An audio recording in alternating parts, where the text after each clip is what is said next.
देखिए, अभी गजेंद्र जी का एक सवाल आया, मैं सुन रहा था, बरखा जी ने उत्तर दिया, सही उत्तर दिया। ये कहानी बड़ी दिलचस्प है और साथ में समझने वाली है।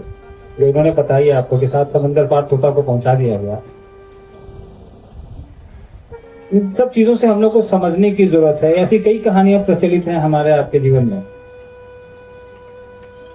एक बहुत प्रसिद्ध चीजें हैं, हम लोग कहानियों की तरह लोगों को बताते हैं या खुद भी सुनते हैं, लगता है कहानियां आई और चीजें चली गई। रावण के बारे में हम लोग सब लोग जानते हैं। बहुत बड़े पंडित थे, बहुत बड़े पुजारी, महादेव के सबसे बड़े भक्त।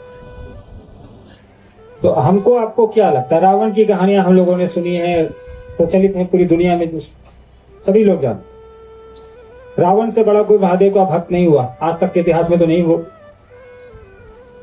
क्या महादेव को नहीं पता था कि रावण कैसे मरेगा? महादेव का सबसे बड़ा भक्त, महादेव ने सारे वरदान उसको दिए, उसने सोने की लंका दे दी, तो महादेव को नहीं पता था कि भस्मासुर कैसे मरेगा? वरदान भी उन्होंने दिया और वो गया भी।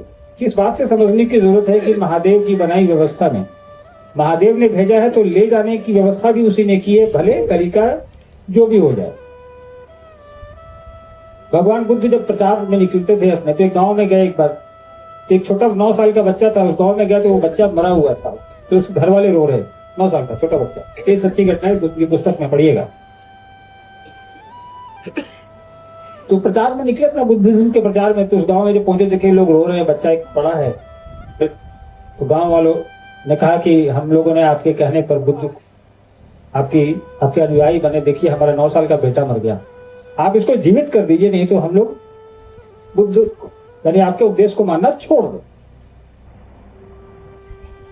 तो बुद्ध तो खैर बुद्ध थे, उन्होंने बहुत शांतिपूर्ण तरीके से जवाब दिया।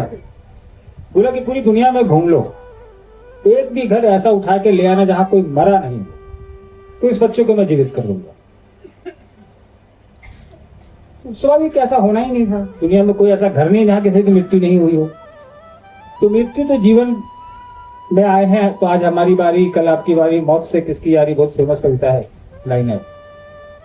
हाँ, जैसे बरखा जी ने कहा कि कर्म फल गुणात्मक होता है, और आपने किया तो उसका असर पड़ेगा, परिवार को भी पड़ेगा, अच्छा या बुरा दोनों।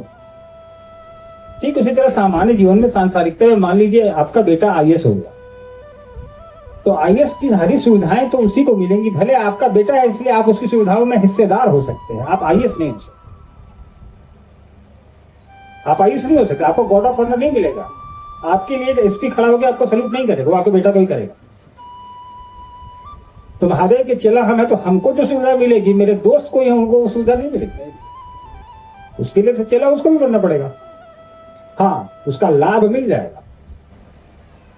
जैसे मैं साहब हरिनानंद जी का पुत्र हूं, मैं मान लीजिए महादेव का चेला न भी होता, तो उनका पुत्र होने का लाभ तो उनको मिलेगा जी जी, कि भाई साहब का बेटा है, बिल्कुल जी, भले आवारा है तब भी जी जी, एक लाभ तो मिल ही जाएगा ना। लेकिन हम साहब तो नहीं हो पाएंगे। ठीक उसी तरह महादेव का चेला साहब, पहले आप लोग को याद होगा, जो पुराने लोग होंगे, साहब पहले हम लोग को बिठा करके खुद भी बैठते थे और हम लोग को बिठा के एक माला नमः शिवाय करवाते सबको। देवघर से शुरू कर दिया गया, देवघर से शुरू था सामूहिक। ये आजकल ये प्रथा बंद हो गई है। आप लोगों में से कितने लोग ऐसे हैं जो घर में एक साथ बैठते हैं, पूजा रूम में नमः शिवाय करते हैं एक माला? हम लोग से भी नहीं होता है। पहले हम लोग बैठते थे, शाम का समय फिक्स था, 5 से 6 एक टाइम था, सारे घर के लोग, इवन जो खाना बनाने वाला है, जो गार्ड है, जो ड्राइवर है, वो सारे बैठते थे एक साथ घर में, घर के लोग, बाहर के नहीं। लेकिन जरूरी नहीं है कि आप एक साथ करिए। हाँ, लेकिन हम लोगों ने एक रूटीन बनाई हुई। वो एक यहाँ मुख्यालय में हो रहा था कि भाई एक, चूंकि सुबह से ही काम में लग जाते थे सारे लोग, तो उसको समय नहीं मिल रहा, तो साहब ये व्यवस्था कर दी कि रोज शाम में एक साथ सब पे बैठ के करिए, और पूरा माहौल एकदम शांत और सुंदर हो जाता है। 15 मिनट समय लगता था मात्र। तो एक सिस्टम डेवलप करना पड़ेगा, अनुशासन में आना पड़ेगा। अभी हम लोग करते हैं, लेकिन वो सिस्टम नहीं। अब हम लोग बेस्तर पे कर लेते हैं, या कहीं गाड़ी चला रहे हैं, गाड़ी में बैठे हैं, कर लेते हैं। लेकिन यहाँ परिवार से बात करते हैं। आपके परिवार में कौन व्यक्ति है जो आपके कहने पर एक माला नमः शिवाय करता है? ये बात है। तो ये करना चाहिए हम लोग को। हम शिव से हैं, हमारे बच्चे हैं कि नहीं है, हमारे भाई हैं कि नहीं है, हमारे पिताजी हैं कि नहीं। और हम लोग जैसे वो भाई साहब बोले कहाँ से, यूपी से आए हैं, चंदौली से, कि हर घर में चंदौली में बहुत कर लिया हम लोगों ने। जो ये बात बोल रहा था ना, उसको कुछ नहीं, उसको मंच का बीमारी है ना, उसको मंच का शौक है। कुछ दिन कह दीजिए, साहब एक बार आपको याद होगा कि साहब ने एक बार चर्चाएं बंद की थी, हमको लगता है लॉकडाउन में थोड़ा पहले या गर्मी में की थी, गर्मी की वजह, लू चली थी आज से 5-6 साल पहले, बहुत एक बार गर्मी पड़ी थी, लू में काफी लोग मर गए थे, बेहोश हो रहे थे। तो साहब ने चर्चाएं नोटिस निकाल दिया, हम ही निकालते थे, निकाल दिया कि बंद रहेगी इस गर्मी में, 2 महीने बड़ी चर्चाएं नहीं होंगी, याद होगा फेसबुक पे आज भी है वो। चर्चा करे लो, शाम की चर्चा करे। हाँ, मंच की चर्चाएं बंद हो गई। साहब को एक आदमी ने फोन किया, कहा कि आप होते कौन है चर्चा बंद करने वाले? सासाराम से। तो भैया जब साहब को नहीं छोड़ा तो आप और हम किस खेत की होंगे? तो चर्चा बंद कराने का सोचिए नहीं, तो फिर आपको उतार देगा मन से। चोर लोग से दूर रहिए, जाओ साले मंच पे चढ़ो, तुम पुल पे चढ़ जाओ, क्या फर्क पड़ना है? तो बहुत मुश्किल काम है। हम लोग को अपनी गति बना के रखनी है, दूसरे में ज्यादा पसरा में नहीं पड़ना है, जब तक कि हम लोग को डिस्टर्ब न करे। हाँ, बेहतर है। साहब ने कहा कि हर आदमी की अपनी यात्रा है, मैं अगर चोर हूं तो मैं जेल जाऊंगा, आप सहयोगी बनेंगे तो आप नहीं जाएंगे, मत बनिए भाई, आपको डर लगता है चोरी से, तो स्वाभाविक है, नियम है। और जहां तक शिव विशेषता का सवाल है, साहब ने इतनी सुंदर विधा हमको आपको दी है, जिसमें कुछ लगना नहीं है, कोई पैसा तो छोड़ दीजिए, पैसा तो जीवन यापन है तो लगेगा, आप आ रहे हैं, जा रहे हैं, खा रहे हैं, फिर वो लगना है। उसके अलावा क्या लगना है शिव की सिस्टम में? आप सांस ले रहे हैं, आप खाना खा रहे हो, तो आपका व्यक्तिगत जीवन का हिस्सा है। वो आप शिव से न भी होइए तो वो खाना खाइएगा, शिव से न हो तो भी खाइएगा, हो तो भी खाइएगा, वो तो आपको, उसको शिव से कोई लेना देना है ही नहीं। साहब ने 3 काम जो करने को हमको आपको कहा है, उस 3 काम में क्या पैसे लगने? किसी को लगता है पैसे? 3 काम हमको तो नहीं लगते, नहीं। उसके विस्तार में पैसे लग सकते। नमः शिवाय से प्रणाम करना है, कोई पैसा नहीं लगता। दया मांगनी है, कोई पैसा नहीं लगता। दूसरे को कहना है कि भैया हम महादेव के चला है, घूमी बन जाओ, कोई पैसा नहीं लगता। बोलने में क्या पैसा लगता है? 3 काम है ना जी। हाँ, अब इस 3 काम को करने के लिए अब हमने यहाँ पे मंच बनवाए, तो उसमें जो 50,000 10,000 लगेगा, उसमें भले पैसा लगेगा।